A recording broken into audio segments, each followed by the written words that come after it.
యోషువ గ్రంథము 13వ అధ్యాయము 24వ వచనం నుంచి 33వ వచనం వరకు మనం మార్చి చదువుకుంటూ వద్దాం.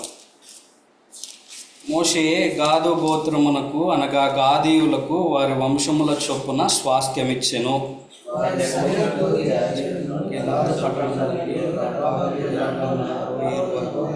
అమ్మోనీయుల దేశంలో సగము హెష్బోను మొదలుకొని రామత్ మిస్పే బెటోనీము వరకును, మహానయీము మొదలుకొని దేవీరు సరిహద్దు వరకును,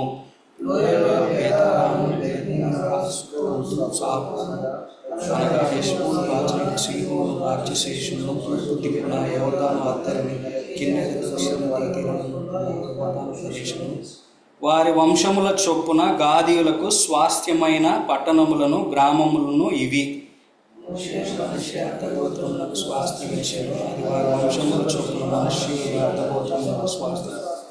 వారి సరిహద్దు మహానయం మొదలుకొని బాషాన్ యావత్తును, బాషాన్ రాజైన ఓగు సర్వరాజ్యమును, బాషాన్లోని యాయేరుపురములైన బాషాన్లోని 60 పట్టణములను, బాషానులో ఓగు పట్టణములను, మనష్షే కుమారుడైన మాకీరు అనగా మాకీరులో సగం మందికి వారి వంశముల చొప్పున కలిగినవి. ఎరికో యొద్ద తూర్పు దిక్కున యోర్దాను అవతలనున్న మోయాబు మైదానములో మోషే పంచిపెట్టిన స్వాస్థ్యములు ఇవి. లేవి గోత్రములకు మోషే స్వాస్థ్యం పంచిపెట్టలేదు, ఏలయనగా ఇశ్రాయేలు దేవుడైన యెహోవా వారికి సెలవిచ్చినట్లు ఆయనే వారికి స్వాస్థ్యము. దేవుడి వాక్యాన్ని దీవించి మనతో మాట్లాడడం కాక మనము ఇంతకుముందు మనం చూస్తూ వచ్చినాము. పోయిన వారము 15వ అధ్యాయం నుంచి 15వ వచనం నుంచి 23వ వచనం వరకు మనం చూస్తూ వచ్చినాము. అంటే ఇక్కడ రూబేనీయులకి స్వాస్థ్యం ఇవ్వబడతా వచ్చింది.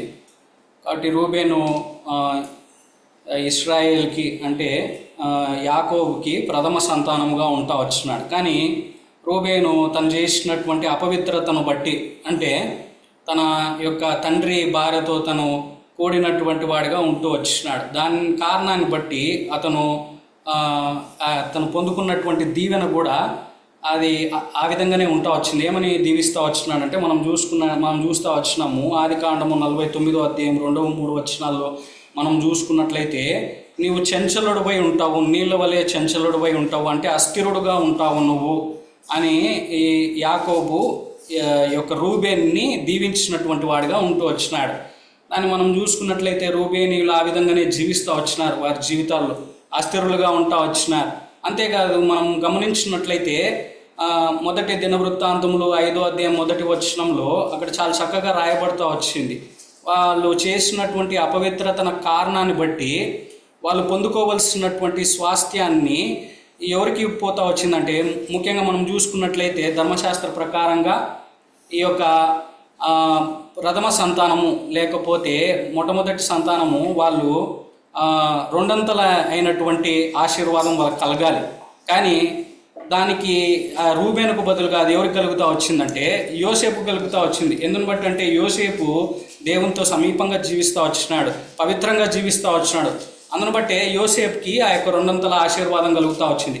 కానీ రూబేనుకి ఆ యొక్క 2 ఆశీర్వాదం లేకుండా పోతూ వచ్చిందనమాట. కాబట్టి మనము అస్థిరులు ఏ విధంగా ఉంటారు అంటే ద్విమనస్కులై ఉంటారు అనేటువంటి విషయాన్ని మనం గమనిస్తూ వచ్చినాం. రూబేనీయులు ఆ విధంగానే జీవిస్తూ వచ్చినారు. అంతేకాదు ఈ యొక్క బేయూరు కుమారుడైనటువంటి బిలాము కూడా ద్వంద్వ మనస్తత్వం కలిగినటువంటి వాడిగా ఉంటూ వచ్చినాడు. అతడు ఆ యొక్క నీతిని విడిచిపెట్టి ఈ లోక సంబంధమైనటువంటి దాని కొరకై తను ప్రాకులాడినటువంటి వాడిగా ఉంటూ వచ్చినాడు. రూబేనీయులు కూడా ఏం చేస్తూ వచ్చినారంటే ఈ యొక్క కోరహుతో కలిసి ఆనాడు మోషేకి వ్యతిరేకంగా వెళ్తూ వచ్చినారు. దాన్ని బట్టి వాళ్ళ జీవితాల్లో అనేకమైనటువంటి నష్టాలు వస్తూ వచ్చినాయి. కాబట్టి ద్వంద్వ జీవితం అంటే 2 జీవితాలు అన్నమాట.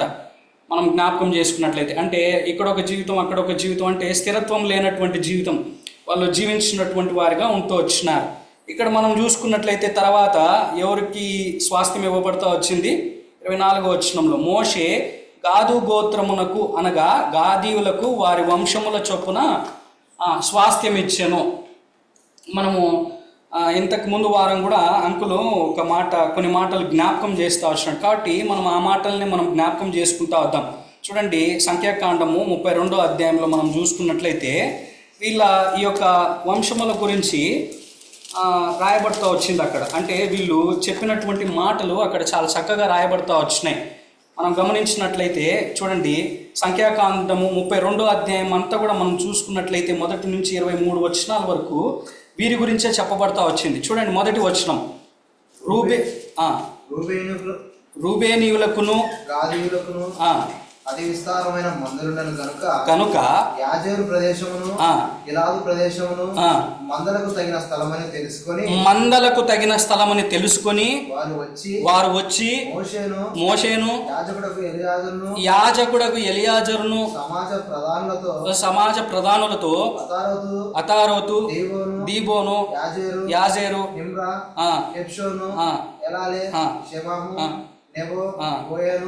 అను స్థలములు అనగా ఇశ్రాయేలు సమాజం ఎదుట యెహోవా జయించిన దేశం మందలకు తగిన ప్రదేశము. ఈ సేవకులైన మాకు మందలు కలవు కాబట్టి మా ఎడల నీకు కటాక్షం కలిగిన ఎడల మమ్మును యోర్దాను అద్దరికి దాటింపక నీ దాసులమైన మాకు ఈ దేశమును స్వాస్థ్యముగా ఇమ్మని. చాలు చూడండి, ఈ దేశమును మాకు స్వాస్థ్యముగా ఇమ్మనగా. చూడండి యాక్చువల్గా దేవుడు ఏం చెప్తా వచ్చినాడు, ఎక్కడ స్వాస్థ్యం వాళ్ళకి ఇవ్వబడతా వచ్చింది ఇశ్రాయేలుకి? కనాన్ ఎక్కడుంది? యోర్దాన్ దాటిన తర్వాత. అర్థమైందా? యోర్దాన్ దాటిన తర్వాత కనాన్ ఉంది. కానీ వీళ్ళు ఏం చేస్తూ ఉంటున్నారంటే ముందుగానే యోర్దాన్ యువతలనే వీళ్ళకి ఏం కావాలని కోరుకుంటా ఉంటున్నారు. ఎందుకు కోరుకుంటా ఉన్నారు వీళ్ళు? ఏమున్నాయంట వీళ్ళకి? మందలు. మాకేమున్నాయి? అనేకమైనటువంటి మందలు ఉన్నాయి. కాబట్టి ఈ మందలకి సరైనటువంటి స్థలం ఏంటి? ఇదే, ఈ పట్టణమే. వీళ్ళకి మందలు ఎక్కడి నుంచి వచ్చినాయి? ఐగుప్తులో ఉన్నాయి వీళ్ళకి మందలు.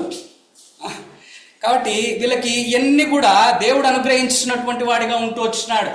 ఆస్తులు లేకపోతే ఈ మందలు ఇవన్నీ కూడా దేవుడు అనుగ్రహించినటువంటి వాడిగా ఉంటూ వచ్చినాడు. అయినప్పటికీ కూడా వీళ్ళు చూడండి దేనికి ప్రాముఖ్యత ఇస్తూ ఉంటున్నారంటే చూడండి 4, ఇశ్రాయేలీయుల సమాజం ఎదుట యెహోవా జయించిన దేశము మందలకు తగిన ప్రదేశము, నీ సేవకులమైన మాకు మందలు కలవు కాబట్టి మా ఎడల నీకు కటాక్షము కలిగిన ఎడల మమ్మును యోర్దాను అద్దరికి దాటింపక. వాళ్ళు చాలా క్లియర్ కట్గా ఉన్నారు.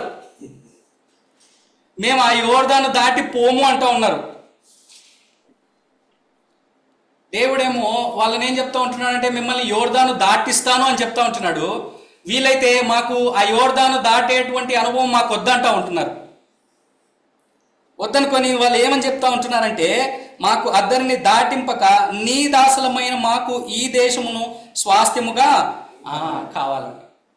చూడండి ఎటువంటి వాళ్ళు కోరుకున్నటువంటిది, వాళ్ళు ఎటువంటిది కోరుకుంటా ఉంటున్నారో చూడండి. అంటే వాళ్ళు ఆ యొక్క వాగ్దాన దేశంలోనికి, అంటే యోర్దాన్ నదిని దాటి వెళ్ళాలి అనేటువంటి ఉద్దేశము లేనటువంటి వారిగా వాళ్ళు ఉంటూ వచ్చినారు.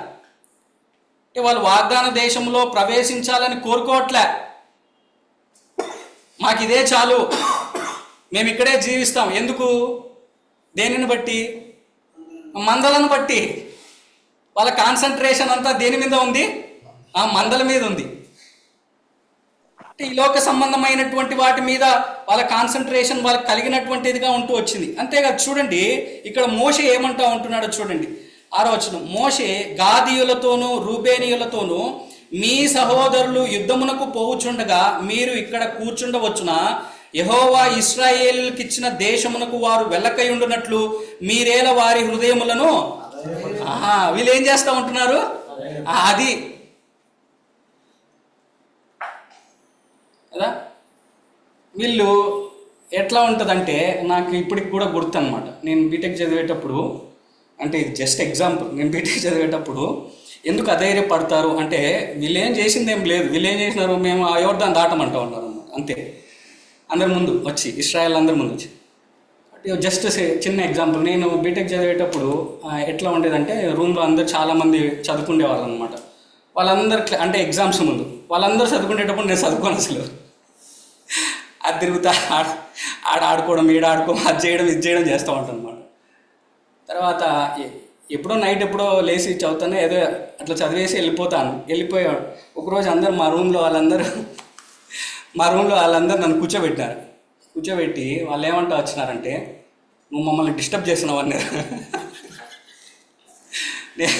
నేను వచ్చి అడిగిన, నేను మిమ్మల్ని ఏం డిస్టర్బ్ చేశానా, నేను ఎట్లా చదువుకుంటే నా ఇష్టము, నేను అంటే సరే నేను పాస్ అవుతా లేకపోతే లేదు, మీకెందుకు అయ్యండి, నేను నా ఇష్టం వచ్చినట్టు ఉంటా అంటే, అట్ట కాదు, మేము చదువుకునేటప్పుడు నువ్వు తిరుగుతుంటే మాకు కూడా తిరగాలనిపిస్తుంది, మేము కరెక్ట్గా చదువుకునేటప్పుడు నువ్వు ఆ పనులు ఈ పనులన్నీ చేస్తూ ఉంటావు, మాకు కూడా చేయాలనిపిస్తుంది అని చెప్పి ఒకరోజు కూర్చోబెట్టి బాగా క్లాస్ పెట్టినారు. మేసేగా ఇది ఎగ్జాక్ట్లీ అది వీళ్ళు చేసే పని. వీళ్ళు ఏం చేస్తూ ఉంటున్నారంటే, వీళ్ళందరూ ఎటువంటి ఉద్దేశంతో ఉన్నారు, యోర్దాను దాటి ఆ యొక్క వాళ్ళకి ఇచ్చినటువంటి వాగ్దాన దేశాన్ని స్వతంత్రించుకోవాలి అనేటువంటి ఉద్దేశంతో ఉంటే, వీళ్ళు ఏం చేస్తూ ఉంటున్నారు, వాళ్ళని ఏం చేస్తూ ఉంటున్నారంట, అధైర్యపరుస్తూ ఉంటున్నారు. మేము ఆడికి రాము, మేము ఈయనే ఉంటాము. కాబట్టి గాదీయులు లేకపోతే ఈ రూబేనీయులు, గాదీయులు వీళ్ళు ఆ విధంగా వాళ్ళు అధైర్యపరిచేటువంటి వారిగా వాళ్ళు ఉంటూ వచ్చినారు వారి జీవితాల్లో. అంతేకాదు చూడండి, అందుని బట్టి మోషే ఏమంటూ ఉంటున్నాడంటే, ఎందుకు మీరు ఆ విధంగా చేస్తూ ఉంటున్నారు. అంతేకాదు మోషేకి కూడా భయం పట్టుకునింది. ఏం భయం పట్టుకునిందంటే, అప్పుడు వాళ్ళు ఏం చేస్తూ వచ్చినారంటే, అక్కడ వాళ్ళని పంపిస్తూ వచ్చినారు. కొంతమంది ఎవరిని పంపిస్తూ వచ్చినారు, వేగులు వారిని పంపించినప్పుడు వాళ్ళు ఏం చేస్తూ వచ్చినారు, కాలేబు అదేవిధంగా యెహోషువ తప్పక మిగతా వాళ్ళందరూ కూడా ఏం చేసినారు, చెడు సమాచారం చెప్పినారు. దాన్ని బట్టి వాళ్ళు ఏమైపోతా వచ్చింది, దానిని బట్టి ఏమైంది, వాళ్ళు 40 సంవత్సరాలు ఆడనే తిరుగుతూ వచ్చినారు. వాగ్దాన దేశంలోనికి పోలే వాళ్ళు. ఇది అక్కడ రాయబడతా వచ్చింది. అదే చూడండి 9వ వచనం 9, 10, 11 మనం చూసుకున్నట్లయితే,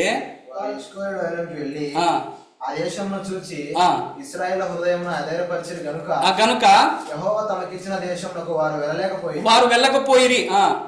ఆ దినమున యెహోవా కోపము రగులుకొని 20 ఏళ్ళు మొదలుకొని పైప్రాయం కలిగి ఐగుప్తు దేశం నుండి వచ్చిన మనుషులలో పూర్ణ మనసుతో యెహోవాను అనుసరించిన కెనేజీయుడకు యెఫున్నె కుమారుడైన కాలేబును, నూను కుమారుడైన యెహోషువాయు తప్ప మరి ఎవడును పూర్ణ మనసుతో నన్ను అనుసరింపలేదు కనుక నేను అబ్రహాము, ఇస్సాకు, యాకోబులకు ప్రమాణపూర్వకముగా నిచ్చిన దేశమును వారు తప్ప మరి ఎవరును చూడరని ప్రమాణము చేసెను.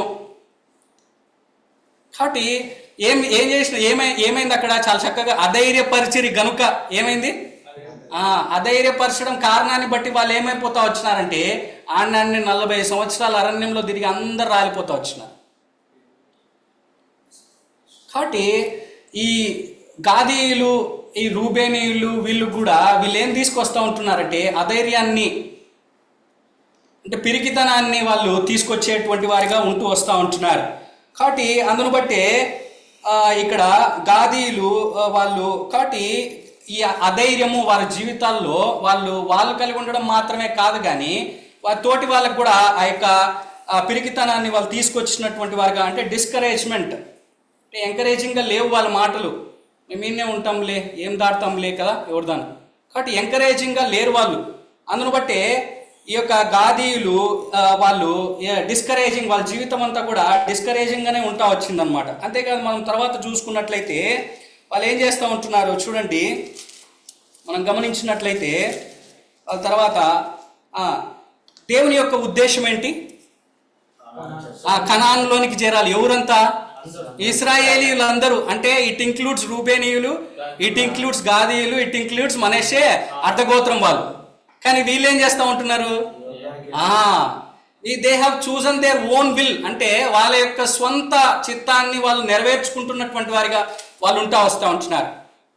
దేవుని చిత్తాన్ని విడిచిపెట్టి దేవుని చిత్తాన్ని చేయకుండా వాళ్ళ స్వంత చిత్తాన్ని వాళ్ళ జీవితాల్లో నెరవేర్చుతున్నటువంటి వారిగా వాళ్ళు వస్తూ ఉంటున్నారు. కాబట్టి గాదీయులు కూడా ఆ విధంగా వాళ్ళ స్వంత చిత్తాన్ని, అందుకే వాళ్ళు చెప్తా ఉంటున్నారు ఇక్కడ ఏంది, మాకును మా మందలకు మేలుకరంగా ఉంటుంది ఈ దేశం, అందుకే మేము యూదలే ఉంటాం, యోర్దాను అవతలికి వెళ్ళము,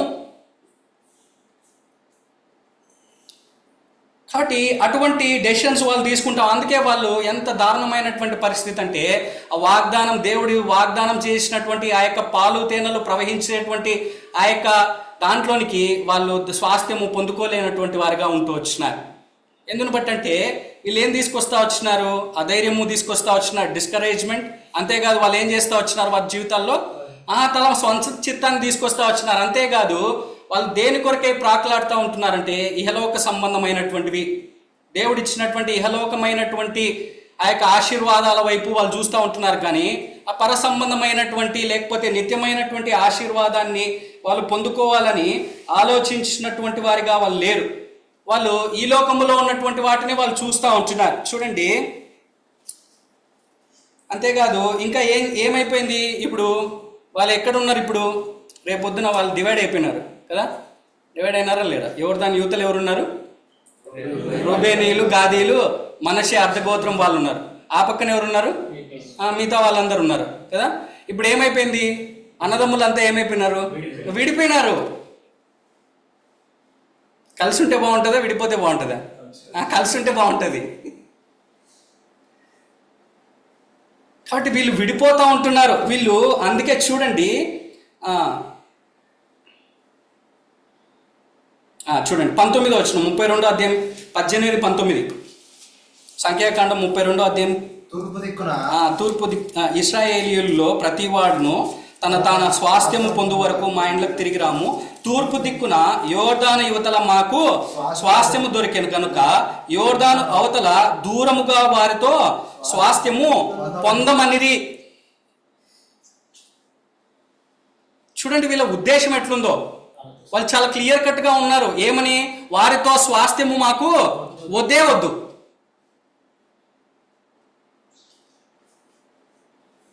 కాబట్టి వీళ్ళ ఇంటెన్షన్స్, ఈ గాదీయులు వీళ్ళ ఇంటెన్షన్స్ ఆ విధంగా ఉంటా వచ్చినాయి. వీళ్ళు వాళ్ళ సహోదరులతో కలిసి ఉండడానికి, ఏకీభవించడానికి ఏమాత్రం కూడా ఇష్టపడినటువంటి వారిగా లేరు. They wanted to be separated కదా. అంతేకాదు మనం గమనించినట్లయితే ఈ యొక్క దేవుని యొక్క మందిరం ఎక్కడ నిర్మించబడతా వచ్చింది? వాగ్దాన దేశంలో నిర్మించబడతా వచ్చింది. అవునా కదా? యెరూషలేములో నిర్మించబడతా వచ్చింది. వీళ్ళు ఎక్కడున్నారు? యోర్దాను యువతలు ఉన్నారు. వీళ్ళు మందిరానికి పోవాలంటే ఎట్లా ఏం చేయాలా? యోర్దాను దాటిపోవాలా? సెపరేట్ పెట్టుకుంటామని చెప్పారు వాళ్ళు సపరేట్గా పెట్టుకుంటామని చెప్పినారు. అవును.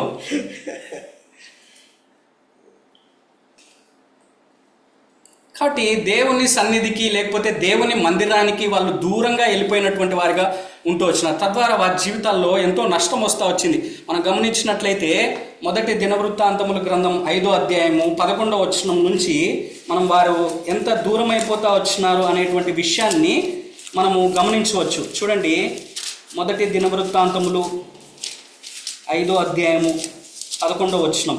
గాదు వంశస్థులు వారికి ఎదురుగా బాషాను దేశమందు సల్కా వరకు కాపురం ఉండేది. వారిలో ఏవేలు తెగవారు ముఖ్యులు. రెండవ తెగవారు షామాము వారు. షామాము వారును యాహాను వారునైన షాపాతు వారును బాషానులో ఉండేది. చూడండి 18వ వచనం నుంచి చదువు. రూబేనీయుల్లోను గాదీయుల్లోను మనషే అర్ధగోత్రం వారిలోను బల్లెమును ఖడ్గమును ధరించుటకును అంబువేయుటకును నేర్పిన వారు యుద్ధమందు నేర్పరులై దండుకు పోదగిన వారు 44,760 మంది ఉండిరి. వీరు హగ్రీయులతోనూ యోతురు వారితోనూ నాపీషు వారితోనూ నోదాబు వారితోనూ యుద్ధము చేసిరి. యుద్ధమందు వారు దేవునికి మొరపెట్టగా ఆయన మీద వారు నమ్మిక ఉంచినందున ఆయన వారి మొర ఆలకించెను గనుక వారిని జయించుటకు వారికి సహాయం కలిగెను. హగ్రీయులను వారితో ఉన్న వారందరూ వారి చేతికి అప్పగింపబడి వారు 70,000 ఒంటెలను పశువులను 2,70,000 గొర్రెలను 2,000 గాడిదలను 1,00,000 జనమును పట్టుకుని యుద్ధమందు దేవుని సహాయం వారికి కలుగుట చేత శత్రువులు అనేకులు పడిపోయి తాము చేర తీసుకుని పోబడు వరకు రూబేనీయులను గాదీయులను మనషే అర్ధగోత్రం వారును వీరి స్థానముల యందు కాపురం ఉండిరి. మనషే అర్ధగోత్రం వారును ఆ దేశము కాపురం ఉండి వర్ధిల్చు. ఇక్కడ మనం చూసుకున్నట్లయితే అయితే చూడండి 25వ వచనం. అయితే వారు తమ పితరుల దేవుని మీద తిరుగుబాటు చేసి దేవుడు తమ ముందర నాశనం చేసిన జనసమూహముల దేవతలతో ఏం చేసినారంట? వ్యభిచరించిరి. అర్థమైందా? వ్యభిచరించినటువంటి కారణాన్ని బట్టి తర్వాత ఏమైపోతారంటే వీళ్ళు చెరక్కొని పోబడతా వస్తారనమాట. కాబట్టి ఎప్పుడైతే వీళ్ళు దేవుని యొక్క మందిరానికి లేకపోతే దేవుని యొక్క సన్నిధికి దూరంగా ఉండడం కారణాన్ని బట్టి ఏమైపోతా వచ్చిందంటే there is a lot of chance of ఏమంటారు, శత్రువు అంటే ఈ యొక్క విగ్రహారాధన కానీ లేకపోతే శత్రువు వచ్చి పనిచేయడానికి చాలా ఆస్కారం ఉంటా వచ్చింది వీరి జీవితాల్లో. అందుకే వాళ్ళు ఏమైపోతా వచ్చినారు, వేరే దేవతలతో ఏం చేసినారంట, అక్కడ ఏమని రాయబడతా వచ్చింది, వ్యభిచరించినారంట. దేవుడు ఆ యొక్క జనాంగాన్ని వారికి అప్పగిస్తా వచ్చినాడు, వాళ్ళ మీద జయం పొందుకుంటా వచ్చినారు. కానీ వీళ్ళైతే ఏం చేస్తా వచ్చినారంటే వారి యొక్క దేవతలతో వీళ్ళు ఏం చేస్తా వచ్చినారు. కాబట్టి ఎంత దారుణమైనటువంటి ఎప్పుడైతే దేవుని యొక్క మందిరానికి మనం దూరంగా ఉంటా వస్తామో లేకపోతే దేవునికి వేరుగా మనము జీవిస్తూ ఉంటామో ఇటువంటివన్నీ కూడా జరుగుతూ ఉంటాయి. ఎప్పుడైతే మనము మన జీవితాల్లో ఆ గాదీయులు లేకపోతే రూబేనీయులు వాళ్ళు ప్రేమించినట్లు ఇహలోక సంబంధమైనటువంటి వాటికి ప్రాధాన్యత ఇచ్చి దేవునికి ప్రాధాన్యత ఇవ్వలేనటువంటి వారంగా మన జీవితాల్లో మనం ఉంటా వస్తామో మనం ఎక్కడ పడిపోతాం, మనము ఏ లోక సంబంధమైనటువంటి వాటితో వ్యభిచరించేటువంటి వారంగా ఉంటూ వస్తాం. ఎప్పుడైతే మనం దేవుని యొక్క చిత్తాన్ని మన చిత్తాన్ని మనం నెరవేర్చుకుంటా వస్తామో అప్పుడు మన జీవితాల్లో నాశనమే ఉంటుంది. మొట్టమొదటిగా చెరక్కొనిపోబడినటువంటి వారు వీళ్ళే, ఈ రూబేనీయులు, గాదీయులు, మనషే అర్థగోత్రపు వారే. కాబట్టి వీళ్ళు వాళ్ళ జీవితాల్లో వాళ్ళు తీసుకున్నటువంటి నిర్ణయాలను బట్టి, అంతేకాదు మనము గాదీయుల తర్వాత ఎవరి గురించి చదువుకుంటూ వచ్చినాం, మనషే అర్థగోత్రపు వారి గురించి మనం చదువుకుంటూ వచ్చినాం, అవునా కదా? మనషే వీళ్ళు ఎవరికి సంబంధించినటువంటి వారు, యోసేపుకు సంబంధించినటువంటి వారు. వారిని దేవుడు యోసేపును బట్టి బహుగా దీవించినటువంటి వాడిగా ఉంటూ వచ్చినాడు. అయితే వాళ్ళకి ఏం చేస్తూ వచ్చినాడంటే స్వాతంత్రాన్ని ఇచ్చినాడు, మీరు చూస్ చేసుకోండి. కానీ వాళ్ళు దేన్ని చూస్ చేసుకుంటూ వచ్చినారు, ఈ అర్ధగోత్రం వాళ్ళు యోర్దాను యువతలో ఉన్నటువంటి దాన్ని చూస్ చేసుకుంటూ వచ్చినారు.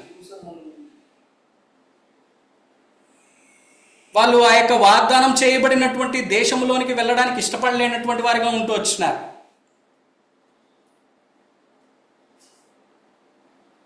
చూడండి, ఈ ఫ్రీ విల్ మనకు కూడా దేవుడు ఏం చేసినాడు, ఫ్రీ విల్ ఇచ్చినాడా లేదా? ఫస్ట్ నుంచి అది ఇచ్చే నాశనం అయిపోయింది, అవునా కదా? ఆదాముకు ఫ్రీ విల్ ఇచ్చినాడా లేదా? ఆదాము కవ్వకి ఏమని ఇచ్చినాడు? తోటలో అన్ని 2 ఈ ఉన్నాయి, అన్నీ తినచ్చు. జీవవృక్షం ఉంది ఒకటి, ఇంకొకటి మంచి చెడులను ఇచ్చేటువంటి. కాబట్టి he has given them freedom. కానీ వీళ్ళు ఏం చూస్ చేసుకున్నారు? కాబట్టి దేవుడు ఎప్పుడు కూడా ఎవరిని బంధించడు. He has given them free will. ఆనాడు కూడా మనషే గోత్రములో ఉన్నటువంటి వారికి ఫ్రీ విల్ ఇస్తూ వచ్చినాడు. మీ ఇష్టం, మీరు ఏదైనా ఏ స్వాస్థ్యమైనా లేకపోతే దేనైనా మీరు చూస్ చేసుకోండి అని చెప్తా వచ్చినాడు. కానీ వాళ్ళు దేన్ని చూస్ చేసుకుంటా వచ్చినారు? ఈ అర్ధగోత్రపు వారు యోర్దాను యువతలో ఉన్నటువంటి దాన్నే చూస్ చేసుకుంటా వచ్చినారు. అబ్రహాం కూడా లోతుకి ఏం చేస్తా వచ్చినాడు? చూపించినాడు కదా, చూపించి ఏం చెప్పినాడు? నీకు నచ్చింది తీసుకో అన్నాడు. ఈయన ఏం చేసినాడు? ఏం చూసినాడు? కనులకి ఇంపుగా ఉన్నటువంటిది ఏంది? అన్ని బాగా ఉన్నాయి. ఏంటది? సొదొమ గొమొర కదా, దాన్ని చూస్ చేసుకున్నాడు. తద్వారా ఎంత నష్టం.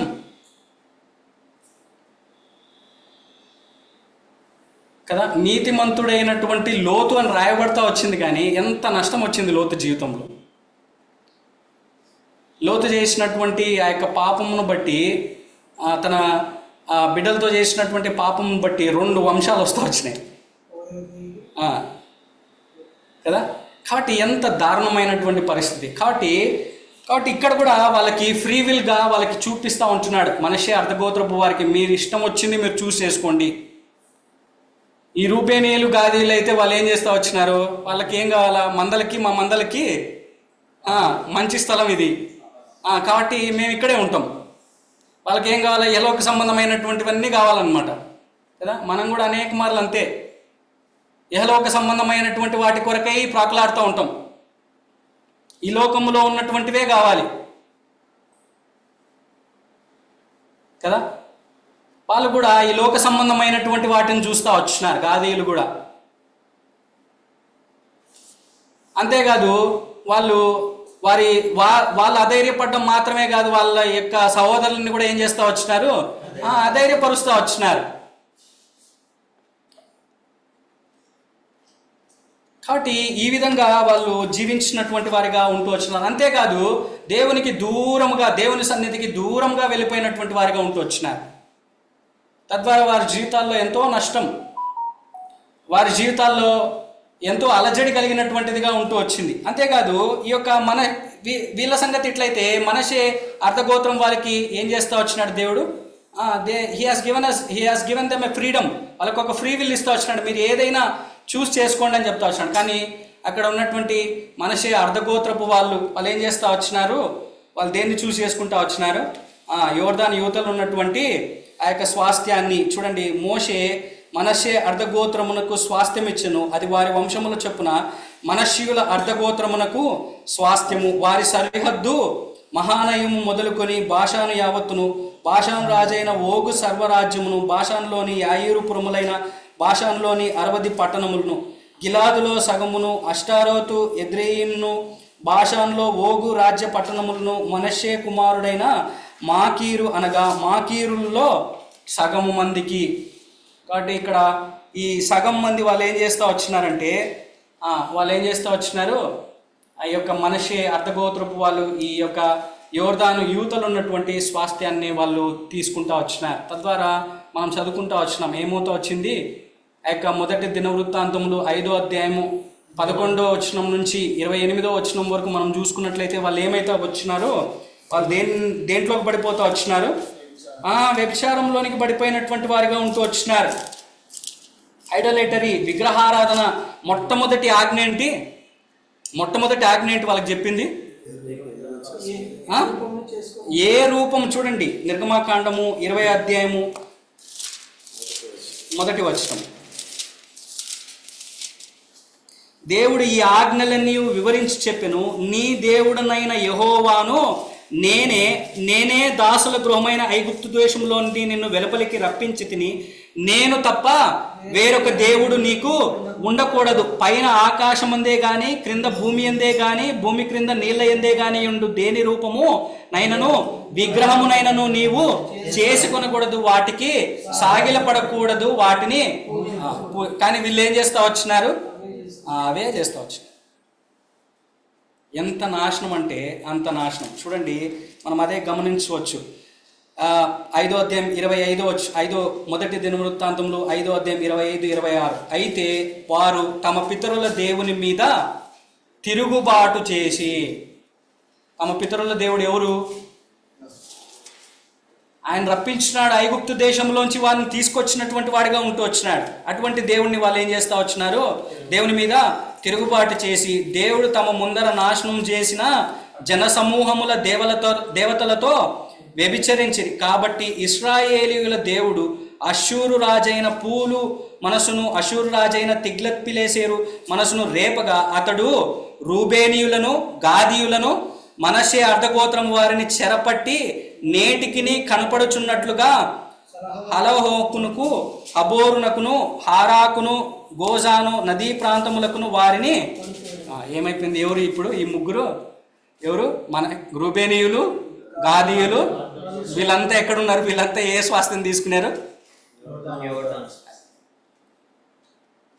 చూడు. వాళ్ళు చేసుకున్నటువంటి చాయిసెస్.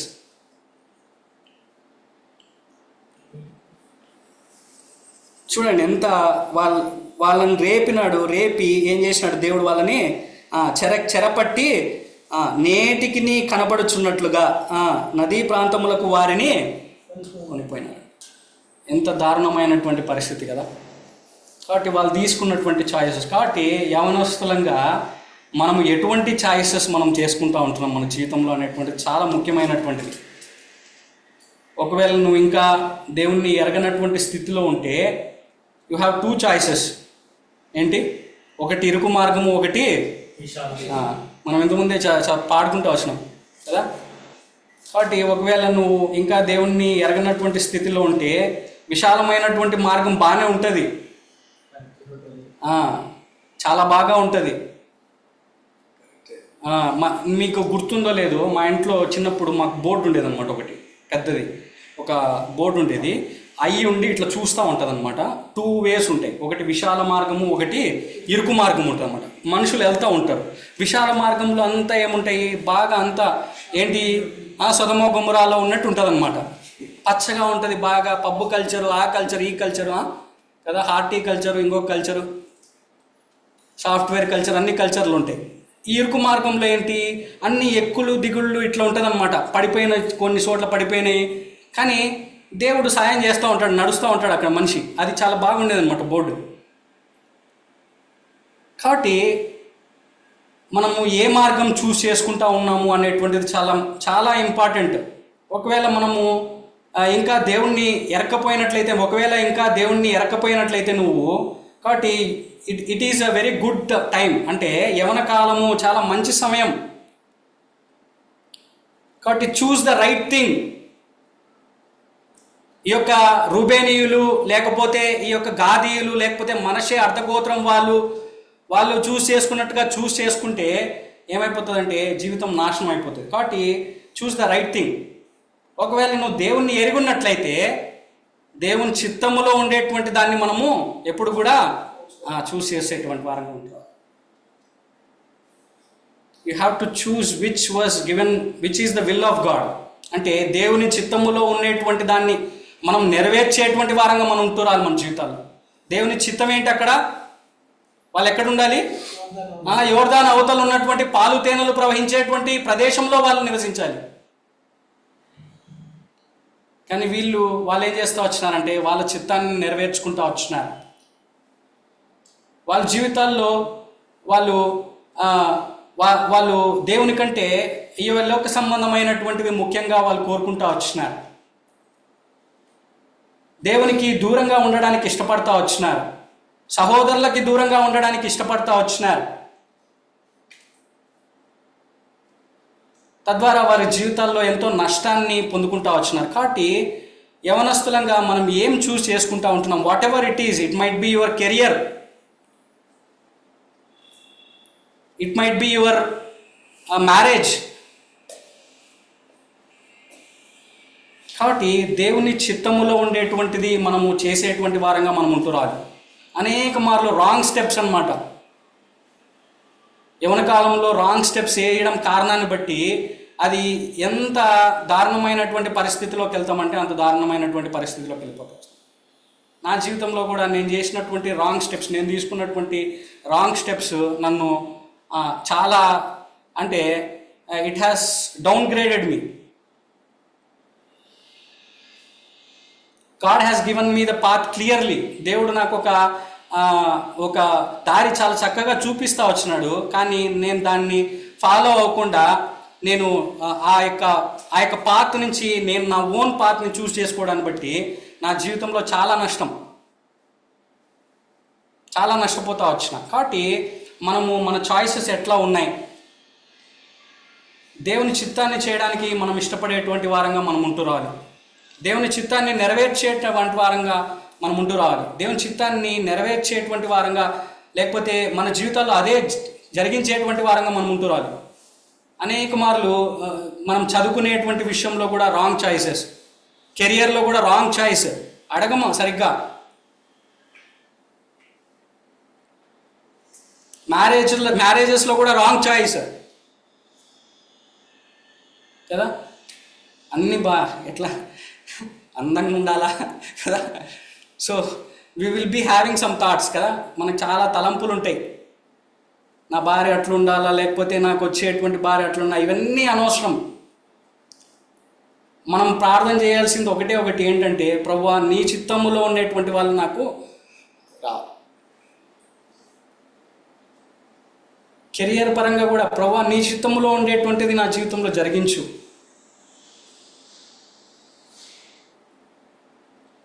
ఒకవేళ టైం పట్టచ్చు, but God will give the precious one, ప్రశస్తమైనటువంటిది కదా.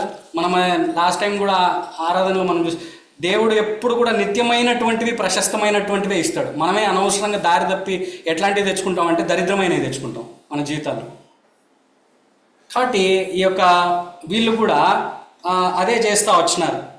యాక్చువల్గా మనం ముగిస్తూ వస్తాం. సో ఇక్కడ ఒక వాక్యం ఉంది. యాక్చువల్గా మనం చివరిగా ఒక మాట చదువుకొని, ఈ లేవి గురించి ఒక మాట ఉంది, ఒక మాట చదువుకొని మనం ముగించుకుంటా వద్దాం. 33 వచనం. లేవి గోత్రమునకు మోషే స్వాస్థ్యము పంచిపెట్టలేదు, ఏలైనగా ఇశ్రాయేలీయుల దేవుడైన యెహోవా వారితో సెలవిచ్చినట్లు ఆయనే వారికి. చూడండి ఎంత చక్కగా రాయబడతా వచ్చింది. వీళ్ళు వాళ్ళ ఓన్ స్వాస్థ్యాన్ని వాళ్ళు చూస్ చేసుకుంటూ వచ్చినారు, కానీ లేవీలు దేన్ని స్వాస్థ్యంగా చూస్ చేసుకుంటూ వచ్చినారు. అందుకే అనేక సార్లు మనం ఇంటనే వస్తూ ఉంటాం, మొదట ఎవరిని ఎతకాలంట, మొదట నా నీతిని నా రాజ్యాన్ని వెతకండి, అప్పుడు మీకు అవన్నీ కూడా ఏమైతాయి, అనుగ్రహింపబడతాయి. కాబట్టి మనం ఎవరిని చూస్ చేసుకోవాలి. కాబట్టి మన జీవితాల్లో ఇహలోక సంబంధమైనటువంటి వాటిని, లేకపోతే ఈ గాదీయులు, రూబేనీయులు, మనషే, అర్ధగోత్రం వాళ్ళు చూస్ చేసుకున్నట్టు ఇహలోక సంబంధమైనటువంటి వాటి విషయాలను బట్టి, లేకపోతే దేవునికి దూరంగా ఉండడం, వీటినన్నిటినీ కాదు, కానీ మనం దేవునికి సమీపంగా ఉండి మనం we have to choose God. ఎప్పుడైతే మనం దేవుని చూస్ చేసుకుంటూ వస్తామో, స్వాస్థ్యంగా కలిగి ఉంటా వస్తామో, అప్పుడు మన జీవితాలు ఫలభరితంగా ఉండేటువంటివిగా ఉంటూ వస్తాయి. దేవుడి వాక్యం దీవించాలి.